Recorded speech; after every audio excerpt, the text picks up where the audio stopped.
আমাদের তখনও যা ছিল আজও তাই আছে। একটা বড় ছবি আমি দীপকদাকে নিয়ে খুব শিগগিরই করতে চলেছি, তার জন্য তোমরা প্রস্তুত হও। কাকাবাবুর এই বিভি শর্মার চরিত্রটা সুনীলদার তৈরি, এবং যখন যেখানে দরকার হবে এই চরিত্রটা ফিরবে। মানে দীপকদা হোয়াট এভার সেটা আমার থেকে সিনিয়র, এবং আমি জানি যে এই কম্বাইন শটগুলো বাকি আছে, আগে এসে বলে দিতাম।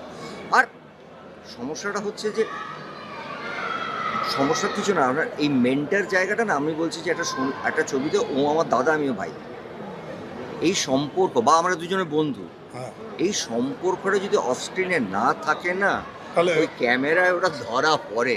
অন স্ক্রিনে ছবি করেছি, যেটা আমি বারবার তোমাদের ইন্টারভিউতে বলি যে এখন দুজন নায়ক নিয়ে কাজ করা যায় না। আর আমার মনে আছে ঘর সংসার বোধহয় একটা ছবি যেখানে রঞ্জিত দা আর আমি দীপকদাই বলি, দীপকদাও ছিলেন, তাপসও ছিল, আমি ছিলাম, 50 সপ্তাহ ধরে চলেছিল। এরকম প্রচুর ছবি আমরা একসাথে কাজ করেছি, কিন্তু আমাদের ওই গানটা এখনো ভাইরাল, দুজনে আমরা নাচ করি, বন্ধু আপনজন গানটায় আমরা এখনো ছেলে মেয়েরা ওই গানটায় নাচ করে, এবং ইটস হিউজ ভাইরাল সং, ওই আজকাল রিলসে যেরকম হয়।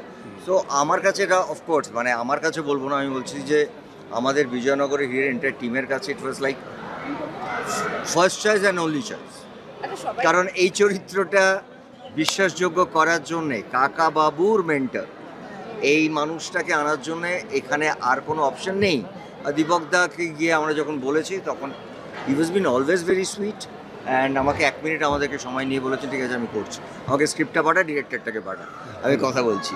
সো আমাদের দুজনের, আমার মনে আছে যেটা আমি সত্যি বলতে চাই, আমাদের টিমের তো অনেকেই আছেন যারা একটু আগে, মানে যেটা হয় এখন প্রচুর ছেলেমেয়েরা কাজ করছে যারা নতুন, কিছু থাকে পুরনো।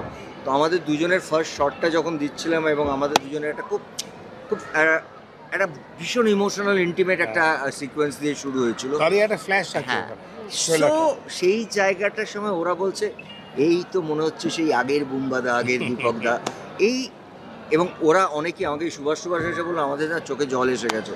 সো আমরা না আসলে যাই করি কাজটার মধ্যে আমাদের সম্পর্ক এবং কাজের মধ্যে আমাদের একটা ইমোশনাল বন্ডিং আছে, এবং আমরা এতটাই আমাদের মানে এই বন্ডিংটা যে দীপকদাও জানে রাত্রি 2টোর সময় আমার যদি মনে হয় বুম্বাকে ফোন করা দরকার, বা আমার যদি মনে হয় রাত্রি 3টের সময় দীপকদাকে আমায় কানেক্ট করতে হবে, আমরা অনায়াসে করতে পারি। আমাদের এখানে কোনো আমাদের সেই রিলেশনটা সেটা আছেই, আজ থেকে না, এরকমই ছিল আগে, সেটাই আছে আমাদের। আর ইন্টারেস্টিং পার্ট হচ্ছে যে যদি সেটা না থাকে তাহলে চাকুরিজীবীদের সঙ্গে আর ব্যবসায়ীদের সঙ্গে ডিফারেন্সটা কী হবে?